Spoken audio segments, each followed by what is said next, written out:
প্রতিটি দলের ক্যাপ্টেনেরাই নিজ দলকে এগিয়ে নেয়, শুধু মেহেদী হাসান মিরাজ বাংলাদেশ দলকে পিছিয়ে নেয়।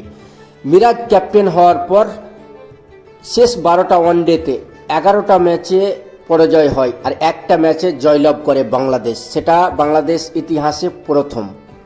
তো বন্ধুরা, কিছু লোকের এই কথাটা শুনে হজম হবে না, কিন্তু বাস্তবটা এইটাই।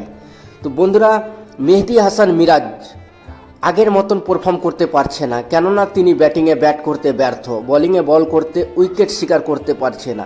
বাংলাদেশের শ্রী বাংলা স্টেডিয়াম, যেটাকে ক্যান্সার নামে পরিচিত, ধান ক্ষেতের মতন পিচ, সেই পিচেও স্পিন সব বলারই উইকেট নিয়মিত শিকার করছে 2, 3 অথবা 4, কিন্তু মেহেদী হাসান মিরাজ অষ্টঞ্জিত অ্যাগেন্স্ট বাংলাদেশে 2টো ওয়ানডেতে 0 উইকেট শিকার করেছে। এর আগের ম্যাচগুলো দেখো, আফগানিস্তান আর বাংলাদেশের ওয়ানডে ম্যাচে মেহেদী হাসানের টিম বাংলাদেশ টস হয়ে যায়। তার আগের ওয়ানডে ম্যাচগুলো দেখো, তার আগে বাংলাদেশ ওয়েস্টার্ন জিতে গেছিল, ওয়েস্টার্ন জিতে টস হয়ে ফিরে বাংলাদেশ টিম ওয়ানডেতে এত বাজে পারফরমেন্স ইতিহাসে প্রথম হচ্ছে। বাংলাদেশ টিম এর আগেও ওয়ানডে ক্রিকেট খেলেছে, কিন্তু এতটা বাজে পারফর্ম করেনি। তাইলে কি মেহেদী হাসান মিরাজ বাংলাদেশ টিমের কাছে বোঝ হয়ে উঠেছে? মেহেদী হাসান মিরাজ কবে যে 50 রান করেছে আর কবে যে 3টা উইকেট নিয়েছে সেটা আমরা ভুলে গেছি।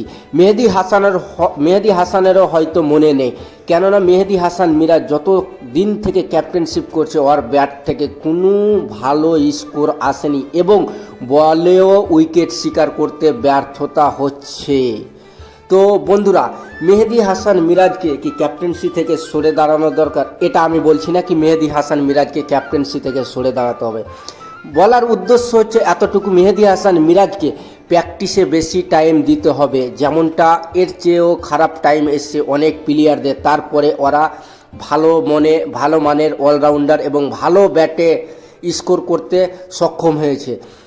তিনাকে ব্যাটে বলে দুটোতে প্র্যাকটিস ভালো করতে হবে, টাইম বেশি দিতে হবে ক্রিকেটকে, তাহলে তিনি ঠিক হয়ে যাবে। আর আমরা আশা করছি মেহেদী হাসান মিরাজের ব্যর্থতার পিছনে যেটাই লুকিয়ে আছে সেটাকে পিছিয়ে ফেলে মেহেদী হাসান মিরাজ আবার নিজেকে প্রমাণ করবে। তো বন্ধুরা, আমরা উম্মিদ করছি মেহেদী হাসান মিরাজ যেন ভালো করে ফর্মে আসুক, এটাই আমাদের কামনা। তো বন্ধুরা, এতটুকুই। তোমরা সব ভালো থাকো, সুস্থ থাকো। আর মিরপুর গ্রাউন্ড কেমন বন্ধুরা তোমরা কমেন্ট করে জানাম। এই ভিডিও লাইক বন্ধুরা মাত্র 15টা। ফেসবুক থেকে দেখলে ফলো করো, ইউটিউব দেখলে চ্যানেলটাকে সাবস্ক্রাইব করো। তো বন্ধুরা, ভালো থেকো, সুস্থ থেকো।